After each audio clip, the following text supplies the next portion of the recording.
Welcome to the Deep Dive. We sift through your source stacks to bring you the core insights, getting you truly informed faster. Today we're diving into a story you brought us, one that's, well, surprisingly tender but also packed with political weight. Picture this: an emperor so devoted to his sleeping lover, he actually cuts off his own imperial sleeve rather than wake him. That image, that act, is our starting point, looking at Emperor Ai of the Han Dynasty and his male lover, Dong Xian. This deep dive is all about what your sources call Emperor Ai's queer soft power. Our mission today is to unpack how their really intimate relationship wasn't just personal. It acted as this powerful, maybe volatile form of queer soft power. It shaped politics, the dynamics of the court, even cultural sayings in ancient China. You'll see how this specific story became a lasting shorthand for male-male love, and what it tells us about a very different, non-Western way of thinking about same-sex tolerance. And the sources you sent are fascinating ancient histories, scholarly tastes, even modern cultural nods keeping the story alive. It's really striking, isn't it, how one, seemingly private moment of affection could have such huge ripple effects. It says so much about the unique ways power worked, sometimes very surprisingly, in imperial China. Okay, let's really get into that iconic moment. Yeah. The cut sleeve. So, Emperor Ai, he's young, takes the throne at 20. And the story goes he often napped with his lover, Dong Xian, who was a fairly junior official at the time, also in his 20s.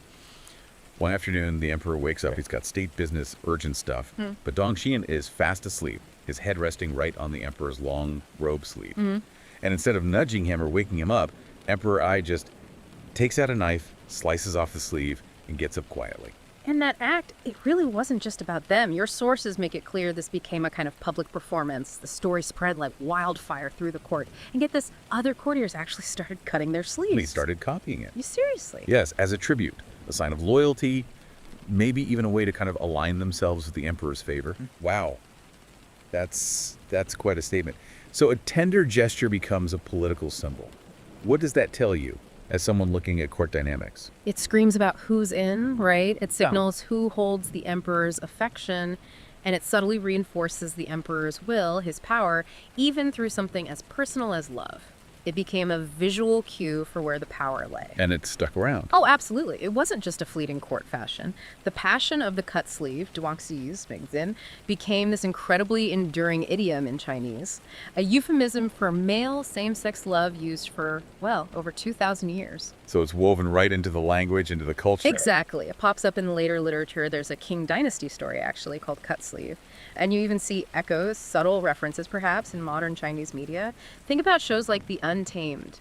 This embedding in culture, that's a really potent form of, cultural soft power. It shapes how people think, how they talk, the legitimacy they give to the emperor's choices, even centuries later. Now, the context of the Han Dynasty court itself is, frankly, pretty mind-blowing for a lot of us, based on the sources you shared. It really challenges typical Western historical narratives. So it certainly does. Scholar Brett Hinch puts it bluntly.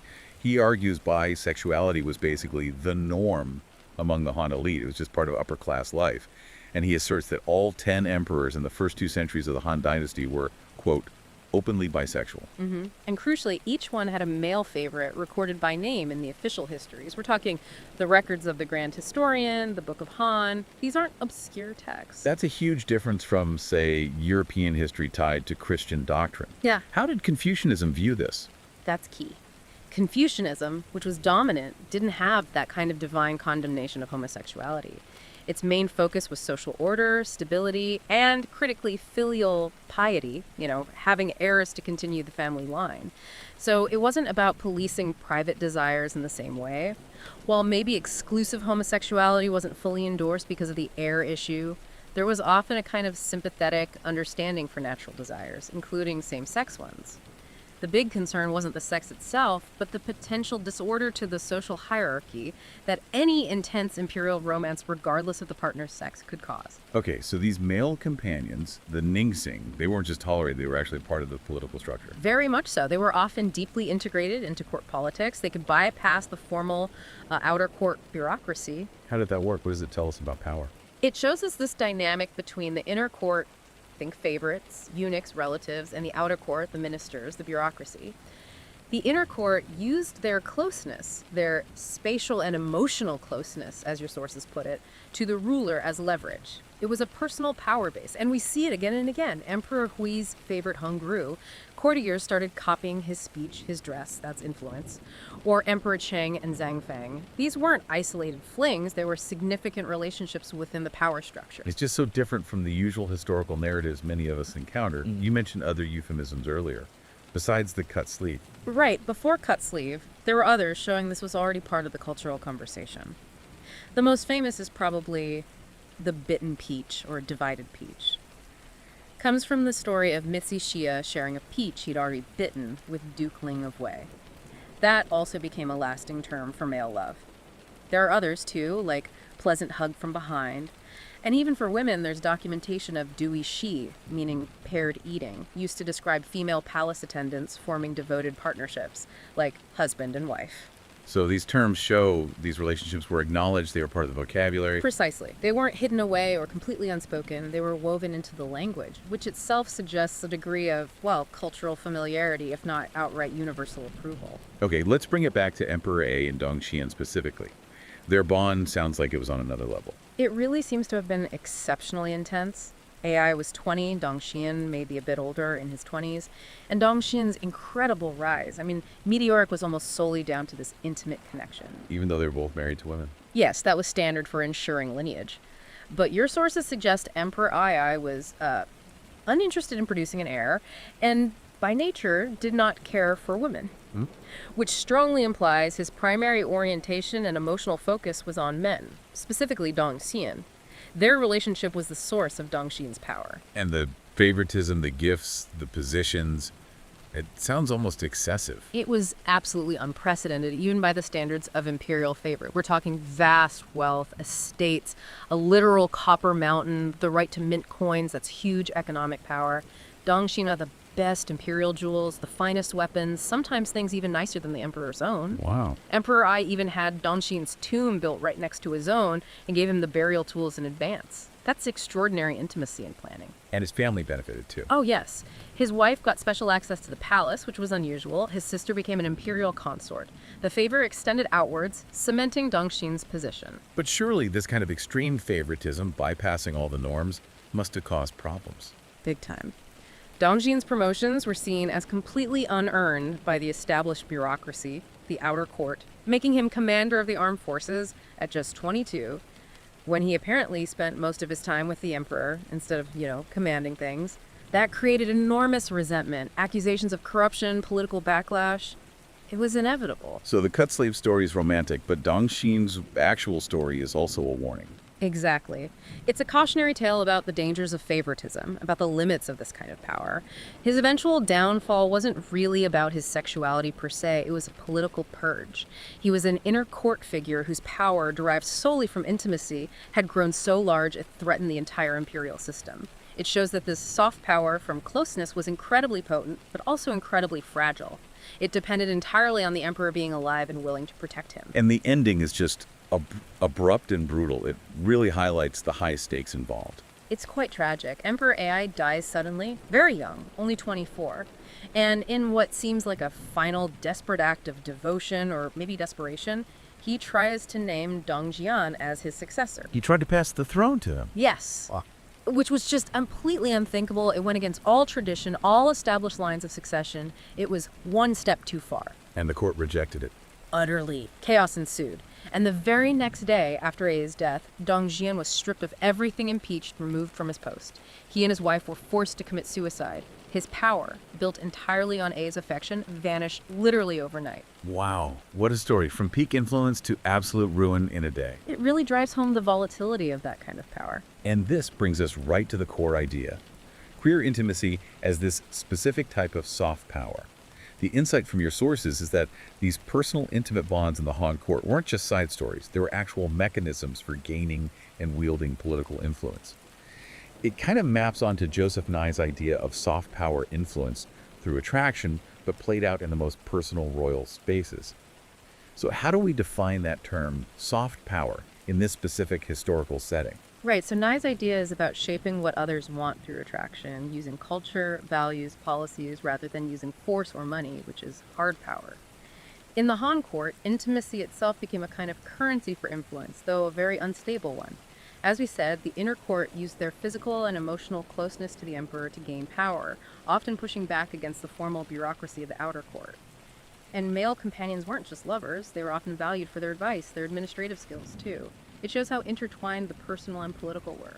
Intimacy was part of the political toolkit. And how did this particular form of soft power get so deeply rooted? How did it become, as you said, culturally codified? That's where those stories, those idioms, become so important. The cut sleeve, the divided peats, these weren't just gossipy anecdotes. They became famous literary euphemisms, instantly recognizable. They entered the language, the literature, the shared cultural memory for thousands of years. The fact that later writers actually titled works records of the cut sleeve. Exactly. It shows these relationships, especially imperial ones, were seen as significant, worth recording, worth remembering.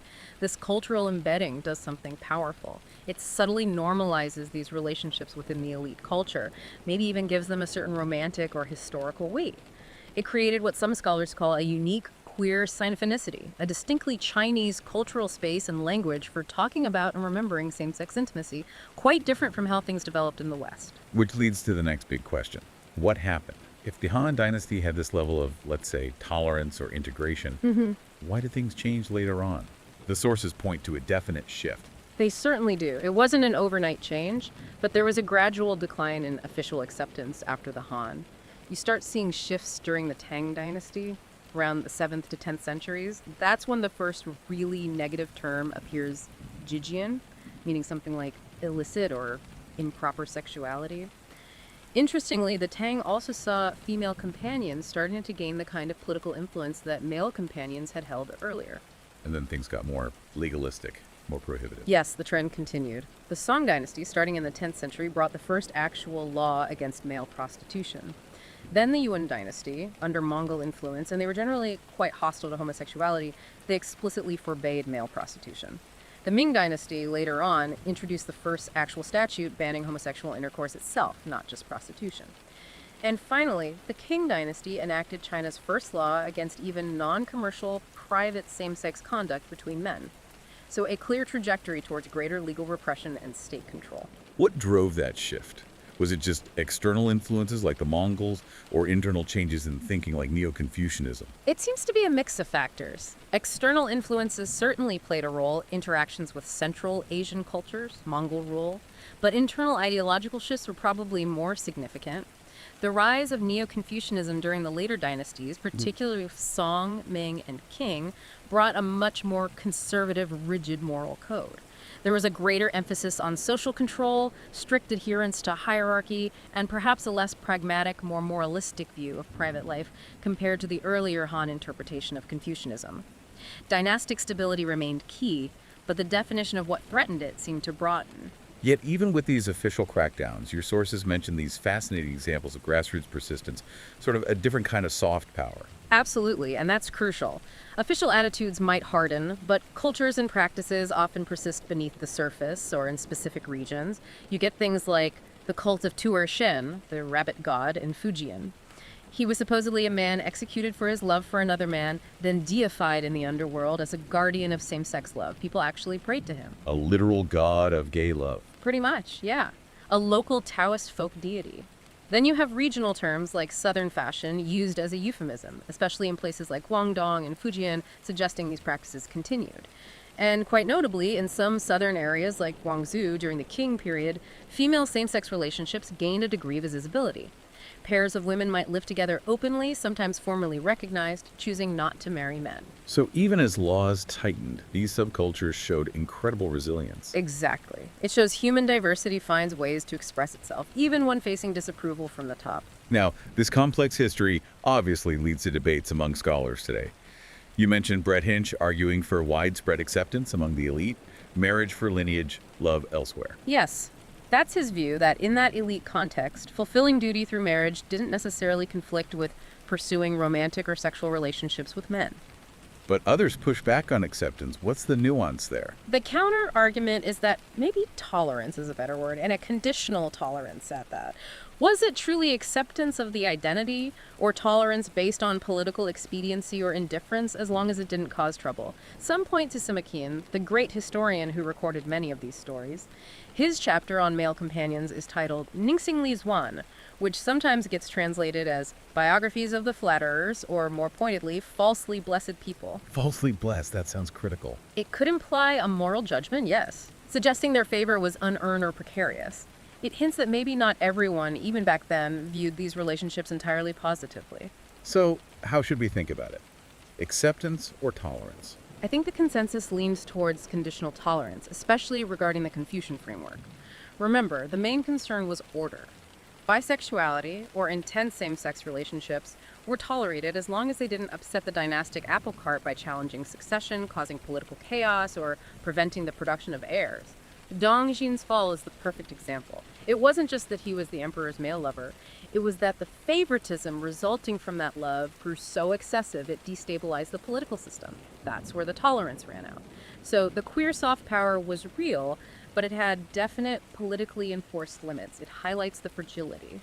Okay, so wrapping this up, what's the lasting legacy of the cut sleeve story and this whole idea of queer soft power in China? Well, the legend itself, the cut sleeve, it really endures. It functions both as this incredibly intimate love story, but also, as we've seen, a stark warning about power, favoritism, and political consequences. It vividly shows how queer intimacy, right at the heart of the empire, could be the source of immense soft power, influential, culturally resonant, but also incredibly fragile and dangerous. And it remains a symbol today. Very much so, especially within queer communities in China and the diaspora. It serves as a powerful symbol of queer heritage, a link to the past. It provides a sense of historical lineage, demonstrating that same-sex love isn't just a modern or Western import, but has deep roots within Chinese history and culture itself. That offers resilience and counters feelings of historical isolation. And finally, looking outwards, how does this whole story challenge the narratives many of us in the West have about the history of sexuality? It fundamentally challenges Eurocentric or purely Western-focused views. It presents a completely different model, a major civilization with a non-Christian background that exhibited significant periods of tolerance, or at least non-persecution, toward same-sex intimacy, particularly among the elite. It was rooted in cultural pragmatism, dynastic concerns, and philosophical frameworks vastly different from those dominating European history. So it forces you, the listener, to see that history isn't monolithic. Exactly. It shows that tolerance, acceptance, repression, these things manifest very differently across cultures and time. It adds crucial complexity to our global understanding of sexuality throughout history. So, here's something to think about. We've seen how deeply personal relationships, even ones considered outside the norm back then, dramatically shaped power and culture at the highest levels. What does that tell us about the hidden, or maybe not so hidden, soft power that our own personal connections, our relationships, our affinities continue to wield in society today, far beyond any imperial court? So what narratives were missing from that first deep dive? What about, the women, or those who weren't part of the imperial elite, individuals who define gender norms, the profound influence of spiritual beliefs, or even the visual evidence that exists beyond that one imperial story? Exactly. So today, we're expanding our lens dramatically. We're journeying across East Asia to Korea, Japan, and Vietnam to uncover a wealth of queer history. History that broadens our understanding far beyond familiar stories like Emperor A's. We'll draw on, everything from historical accounts and literature to archaeological finds to paint this fuller, more complex picture for you. All right, let's dive into these missing threads of the tapestry then, starting right here in ancient China. One glaring omission from many narratives has been the story of female queer intimacy. We have quite abundant documentation of male-male relationships. But the historical record concerning female same-sex intimacy seems to be, a significant silence. What does that silence actually tell us? That scarcity isn't an accidental gap. It strongly suggests a deliberate historical bias. You see, early direct references are sparse, often just anecdotes from Han texts, with more comprehensive accounts only really emerging much later from the Ming Dynasty onward. It's almost as if these relationships were intentionally overlooked or perhaps minimized. So if it's so obscured, what are the few glimpses we do get? Well, one of the few direct acknowledgments from the Han Dynasty is the term duishi, which translates to paired eating. It referred to palace women who formed bonds described as being as husband and wife. But here's where the why of the silence likely comes in. Confucianism. With its bedrock emphasis on patriarchal lineage and the imperative for women to produce male heirs, it viewed female same-sex relationships as a direct threat. A threat because... Well, they excluded men from accessing female sexuality and, perhaps more importantly, prevented women from fulfilling their perceived primary role in society. It's fascinating that even Taoism, which we often think of as more fluid, was selectively interpreted to limit female same-sex expression. This wasn't really a flaw in Taoism itself, was it? No, not inherent in the philosophy. It's more a powerful example of how existing patriarchal norms could bend even adaptable philosophies to their will. Absolutely. And this stark contrast really highlights how the lens through which history is recorded profoundly shapes our understanding. Male writers, embedded in those patriarchal systems, often dismissed female same-sex eroticism as, well, temporary, suggesting it arose simply from a lack of sexual access to men. It was often framed as just imitating heterosexual norms. But female writers like Lu Yin in the early 1900s completely flipped that script, didn't they? Yeah. They portrayed it as a spiritual, ideal, and liberating love that could transcend heterosexual relationship. Exactly. It reveals a fundamental divergence in perspective that really challenges those dominant historical narratives. And it's not just textual, right? There's physical evidence too. And we do have tangible archaeological evidence that cuts through that historical silence, the discovery of Han bronze dildos. Some even double-headed, suggesting lesbian use. These finds directly confirm that ancient female same-sex practices were indeed a part of life. Okay, so we talked about the imperial court, but what about non-elite queer lives? Was same-sex love predominantly asymmetrical or, limited to the privileged? Not at all. While some early scholarly assumptions did lean towards asymmetrical relationships like older patron, younger client, a broader examination reveals a far more pervasive reality. Enduring euphemisms like the bitten peach, which refers to Mitzi Xia sharing a half-eaten peach with Dukeling of Wei. Yes, that story. And the shared pillow tree, recounting the profound bond between Wang Zongxian and Pan Zhang, who were buried together with a tree embracing their graves. These clearly illustrate male-male intimacy extending far beyond just the imperial sphere. It's remarkable to think these relationships were pervasive enough to even cause societal friction. You mentioned accounts from the Liu Song dynasty. Yes, around the late 3rd century, historical accounts claimed that homosexuality was as common as heterosexuality, which apparently led to societal observations of estranged husbands and wives, and even jealousy among unmarried women. It suggests it was quite visible. Wow. And it continued to flourish in specific communities later on. Indeed. During the Qing dynasty, male homosexuality particularly flourished in certain non-elite communities. Think among monks, soldiers, and artists who were financially supported by aristocrats, whether it was the forced celibacy of monks, the intense camaraderie of soldiers, or artists living under patronage.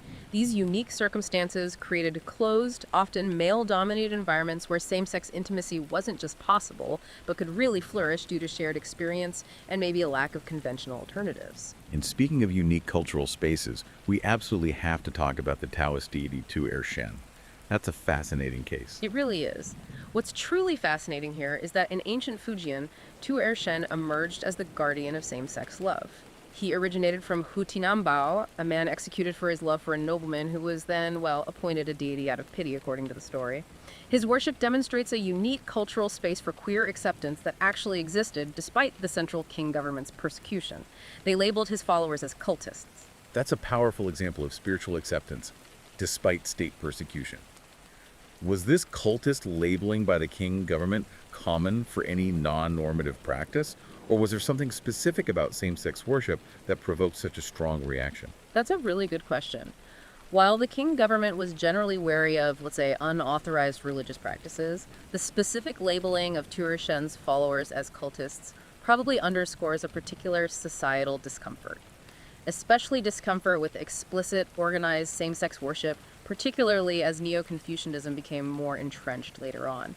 It really shows how state ideology could selectively target practices that challenge the perceived familial or social order, even if the underlying philosophy of Taoism itself was more neutral. Right. This raises an important question about the philosophical underpinnings then. How did Confucianism and Taoism actually view all this, broadly speaking? Well, Confucianism, with its heavy emphasis on filial piety and producing heirs, implicitly tolerated procreational bisexuality, where men could have wives and male lovers.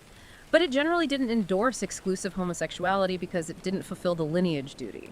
Taoist alchemy, conversely, tended to view homosexual intercourse as neutral in terms of life essence, or jing, and its rules on sexual misconduct typically focus more on things like extramarital sex, not explicitly same-sex relations per se. So that philosophical neutrality within Taoism likely helped foster these communities. It likely contributed, yes, offering a more flexible framework compared to the stricter Confucian view. Okay. We've delved deep into sexualities, but this conversation wouldn't be complete without also addressing gender. Applying our modern transgender concept to ancient China is certainly challenging, given how recent those terms are. But what does the historical record reveal about gender nonconformity? It definitely reveals a spectrum. It's not a simple picture. For instance, you have stone maidens, women deemed physically incapable of vaginal intercourse. They sometimes chose to become Buddhist or Taoist nuns. This was a significant departure from traditional procreative gender roles, offering them a different path in life. And cross-dressing, or fanshuan, that comes up a lot, especially in performance. Yes, it was primarily associated with theatrical performances like Peking opera, where male actors traditionally played female Dan characters. Mulan is another famous example, of course. It occurred both on stage and sometimes in daily life during the Ming and Qing dynasties. But there was a crucial distinction, wasn't there, between performance and daily life? Absolutely. What's truly striking here is the stark contrast. While theatrical gender performance was culturally comfortable, even celebrated, anatomical males who presented as women in daily life, taking on conventionally female occupations like midwives or faith healers, often faced severe punishment for masquerading. They were frequently suspected of sexual predation, even after living peacefully for years. The distinction between performance and perceived reality was absolutely crucial and often harshly enforced. So we've seen how gender expression varied from deliberate life choices to theatrical roles. But there's another category, often quite tragic, that profoundly shapes gender variance within imperial structures: the eunuchs. Yes, they represent a very complex third gender category. While often viewed with disdain and suspicion, they were institutionally integrated, particularly within the imperial court. Their unique social and physical status places them squarely within the broader scope of gender variance, even if their identity was often the result of coercion rather than choice. So when we talk about spiritual and mystical interpretations of gender and sexuality, it sounds like religious traditions in ancient China had a kind of dual role, offering both liberation and constraint. Precisely. It's rarely simple. Taoism, for instance, at its deepest spiritual level, posits that beings are neither inherently male nor female. Its yin-yang theory emphasizes the complementary nature of masculine and feminine energies, with the Tao itself often personified as the mother. And in the Tang Dynasty, Taoism played a significant role in empowering women, offering a pathway to liberation from Confucian strictures and greater control over their physicality. They even served as vital mediums in oracles. And Buddhism? How did it fit into this picture, especially with the complexity of categories like Panika? Buddhism generally has a reputation for tolerance towards non-normative sexual orientations, and historically, it didn't really seek to control the sexuality of lay people. However, early monastic texts, like the Vinaya, explicitly forbade male monks from sexual relations with Ubatayananaka, typically interpreted as intersex individuals, and Pantaka. And Pataka is a complicated term. Very complicated. It's a truly complex and debated category, often interpreted as individuals who were transfeminine, cross-dressing, or sometimes even associated with intersex conditions. It's a fluid understanding that challenges our modern, more rigid definitions. These prescriptions within the monasteries were often motivated by upholding the Sangha's virtuous public image rather than a judgment on the individuals themselves. Yet you mentioned later traditions had different views. Right. Later Tibetan Buddhist traditions sometimes viewed more positively, actually, valuing their middleness or balance, sometimes translating the term as genderless or without genitals. And we can't forget Tuer Shen again in this spiritual context. Okay. Absolutely. Tuer Shen, that Taoist deity, stands as a really significant example of a spiritual figure associated with queer acceptance. His worship, despite that central government persecution we talked about, highlights a distinct spiritual space for queer acceptance that existed outside, or even in defiance of, official norms. So we clearly see religious frameworks weren't monolithic. They could simultaneously offer paths to liberation and impose significant constraints, depending heavily on the specific context and interpretation. It's incredible how much survived despite later puritanical censorship, particularly during the Qing Dynasty.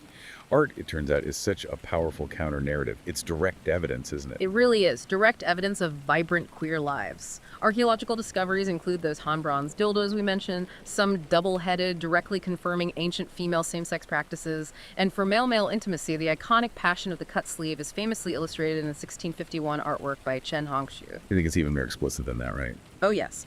18th century Qing Dynasty erotic paintings quite graphically depict anal sex between two males. We also have 19th century paintings of men engaging in various sexual acts, or even a really interesting scene of a woman observing male lovers, suggesting these were not entirely isolated or hidden practices. And beyond paintings, tomb artifacts, too. Yes, tomb statues offer unique insights. Outside the tomb of Emperor Wen of Chen, archaeologists found two male Pixiu statues. Pixiu are mythical guardian creatures. They're believed to represent the emperor and his favorite male lover, Han Zigao. This notably deviates from the usual male and female design you'd expect for such pairs. These diverse artistic mediums, paintings, statues, artifacts, offer direct, unignorable evidence of vibrant queer lives, often challenging the official histories that might have minimized or omitted these relationships entirely. Okay, having explored the rich, complex tapestry of queer life in ancient China, it's time to extend our journey, as promised, to other parts of East Asia. What intriguing insights await us as we turn our gaze towards Korea? Well, in the Silla Kingdom, we had the Hwarang. They were an elite group of, by all accounts, exceptionally beautiful young men. They were rigorously trained in poetry, ethics, and combat. Their bonds were idealized, both emotionally and physically. Accounts like Sadaham mourning his fellow Hwarang Mugwan for 7 days, having sworn friendship to death, illustrate deep homosocial or possibly even homoerotic intimacy. It seems integral to their warrior culture. And it's interesting how the term hwarang itself has evolved in modern Korean to sometimes imply homosexual tendencies. That's a significant shift, isn't it? It is a really significant semantic shift, and it's thought to be connected to the transition from the more open, Buddhist-oriented Silla culture to the increasingly austere Confucianism of the later Joseon dynasty. It's a powerful example of how changing cultural ideology can reshape historical perception and even language itself, subtly erasing or reinterpreting past practices. What about gender nonconformity in Korea? Did it also find a particular cultural niche like we saw with some roles in China? Yes, Korean shamanism, or Mu, features male shamans known as Paksumudang. They perform these elaborate rituals, often dressed in women's clothing, attracting crowds partly due to the novelty, but also the perceived spiritual power. Their ambiguous sexuality was believed to grant them the ability to communicate with spiritual forces, making gender nonconformity a unique source of spiritual authority and social acceptance, at least within that specific role. And royal favoritism with queer undertones also appears in Korean history, though sometimes with controversy attached. Yes, King Gongmin of the Goryeo dynasty in the 14th century reportedly descended into a life of homosexual debauchery with handsome male bodyguards after his queen died. This apparently led to a scandal and his eventual assassination. But it's important to note That there might be more to the story. precisely, some historians view this narrative as potential slander, possibly politically motivated to discredit him. That's a crucial point about historical narratives being shaped by political motives. Oh, wow. How reliable, then, are many of these accounts of royal debauchery across East Asia, especially when they touch on non-normative sexualities? That's a vital question for any historian dealing with these sources. While such accounts offer glimpses, we must always consider the source and the context. Narratives of debauchery can often be political tools, used to discredit a ruler or justify a dynastic change, as some suggest might be the case for King Gongmin. So while the underlying relationships might well have existed, the framing of them as debauchery is often a later moral or political judgment layered on top. We have to be critical. Good point. Okay, now let's journey over to Japan, where things seem to have taken a very different turn with wakashudu. Tell us about that. Wakashudu, or the Way of the Youth, was an accepted and actually codified tradition of romantic and sexual bonds between adult men and adolescent boys known as wakashu. This was prominent in medieval and Edo period Japan. And this wasn't just informal tolerance like we saw sometimes in China. Wakashudu was actively woven into the fabric of samurai life. It was a formalized tradition where these bonds were seen as essential for forging character, loyalty, and even artistic refinement. Essential. Wow. Yes, it completely reframes our understanding of institutionalized same-sex relationships, especially in warrior cultures. It wasn't hidden, it was part of the system. This sounds far more formalized and, well, integrated in the cut sleeve in China. And monastic love was also a significant aspect in Japan. Absolutely. Same-sex relationships were well documented among Buddhist monks. Young boys, called chigo, often served them sexually due to strict monastic restrictions on female relationships.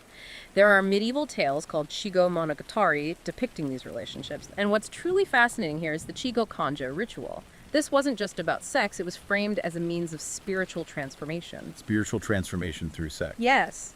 The chigo was believed to embody a form of divinity, allowing the older monk, through their interaction, to achieve absolute non-duality.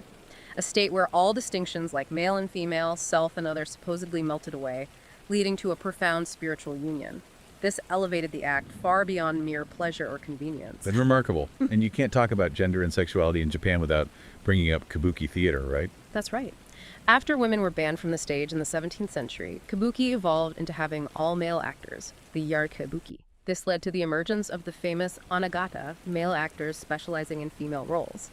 These anagata often maintained their female attire and mannerisms both on and off stage, and they were highly desired by male patrons, known as tsu. This created a fascinating blurring of lines between theatrical performance, gender identity, and, frankly, sex work. It's a very complex intersection. Okay, finally, let's briefly touch upon Vietnam. It sounds like their history of queer life has some significant shifts over time. It does seem to. There are reports suggesting that in the prehistoric period, various sexual activities, including homosexuality, were actually encouraged for fertility reasons. This stands in stark contrast to the later dominance of Confucianism, which, from about the 10th to 18th centuries, made homosexuality generally forbidden and unacceptable due to its strong emphasis on heirs. Though, importantly, it wasn't typically criminalized per se, unlike in some later Western contexts. But despite that Confucian pressure, gender ambiguity seems to have persisted quite notably. Yes, it seems so. Cross-dressing was historically present, with men adopting women's roles appearing more commonly in records than the reverse. Figures like Bong Kai or Dong Ko, men who dressed as women and functioned as witch doctors or spirit mediums, were believed to communicate with spiritual forces because of their ambiguous sexuality. So again, that link between gender ambiguity and spiritual power. Exactly. We also see royal examples like On Vong Tuan in the 14th century, who reportedly preferred dressing in women's clothing, and much later King Kai Din in the late 19th, early 20th century, who was widely known to be attracted to men, enjoyed feminine attire and adopted a son as he avoided sexual intercourse with women. And even Vietnamese literature hinted at this less rigid view of gendered personhood, despite the official Confucian line. It did. Even into the early 20th century, Vietnamese literature featured gender-ambiguous characters, women disguised as men, cross-dressing monks, women fighting in male attire, stories hinting at proto-lesbian friendships, and even some futuristic tales involving hermaphroditic species.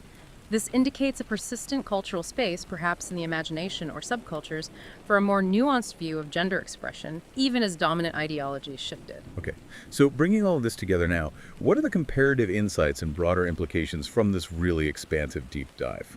How does China's cut sleeve, for example, compare to Japan's wakushudu when we put them side by side? Well, the comparison highlights a fascinating spectrum of acceptance, I think. The Chinese cut sleeve seems more anecdotal, more informally tolerated, and often clearly secondary to procreative duties. Relationships could be asymmetrical, sometimes ending tragically. Japan's wakushudu, however, was, as we discussed, a codified, accepted tradition deeply integrated into samurai and monastic life. It sometimes carried aesthetic, ethical, or even profound spiritual significance. So this reveals a range from informal tolerance, maybe even indifference sometimes, to a much more deeply embedded and culturally sanctioned, even valorized form of male-male love in Japan. And what about Confucianism's varied impact across these cultures? It seems to be a common thread, but with quite different consequences in different places. It absolutely is a common thread. Confucian ideals of filial piety and procreation profoundly shape attitudes across China, Korea, and Vietnam, but yes, with varying degrees of impact and institutionalization, you can almost see a correlation. The deeper and more pervasive the institutionalization of Confucianism generally, the greater the societal pressure and stigmatization against non-normative sexualities. For example, in Korea, homosexuality eventually became viewed by the mainstream as wicked and un-Korean under Oso's rule. And in Vietnam, we saw that shift from being encouraged in some early contexts to becoming generally unacceptable under Confucian influence. It's a pretty clear pattern. Yet, despite all that pressure, queer life persisted. It seems incredibly resilient, doesn't it, looking across all these regions? It absolutely did. That resilience is remarkable. Despite Confucianism's pervasive, often negative impact, queer life found ways to exist and sometimes even thrive in specific niches. In China, we saw it in non-elite communities and the worship of Tu Shen. In Korea, through figures like the male Mudang, and in Vietnam, through cross-dressing spiritual roles and these persistent literary representations.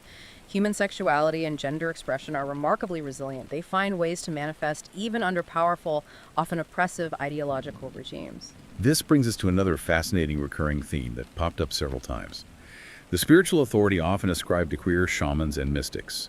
It seems gender nonconformity often served as a conduit for spiritual power. That's a really consistent thread across all these cultures, and it's a powerful counterpoint to the idea of simple condemnation. In Korea, the male Mudang's ambiguous sexuality was seen as enabling communication with the spirit world. In China, pre-Taoist shamanism and deities like Lan Kaihe, one of the 8 immortals often depicted ambiguously, and of course Tu Shen, were explicitly linked to diverse sexualities and genders. In Vietnam, the ambiguous sexuality of Bong Kai, witch doctors, granted them their spiritual abilities. And even in Japan, some Shinto gods were regarded as guardian deities of Nanshoku, or male-male love, with figures like the god Inari Haki, sometimes depicted in various genders. This strongly suggests that certain spiritual roles not only offered sanctioned spaces for gender transgression, but in some cases even imbued it with a kind of divine power or special access. So what does this all mean then? Our deep dive has taken us so much further than that single, albeit memorable, cut-sleeve story. It's revealed a vast and incredibly complex landscape of queer power and experience across ancient East Asia. Exactly. This expanded analysis, I hope, demonstrates the pervasive, diverse, and truly resilient presence of queer lives throughout the region's ancient history. Manifesting in imperial courts, yes, but also in non-elite communities, through gender non-conforming figures embedded in spiritual practices and captured in artistic expressions, often in surprising and unexpected ways. So the final thought to leave everyone with: how do these revelations about the nuanced and deeply rooted history of gender and sexual diversity in ancient East Asia challenge our modern assumptions about these topics? And maybe what further questions might they prompt us to explore about the sheer breadth of human expression across cultures and across time?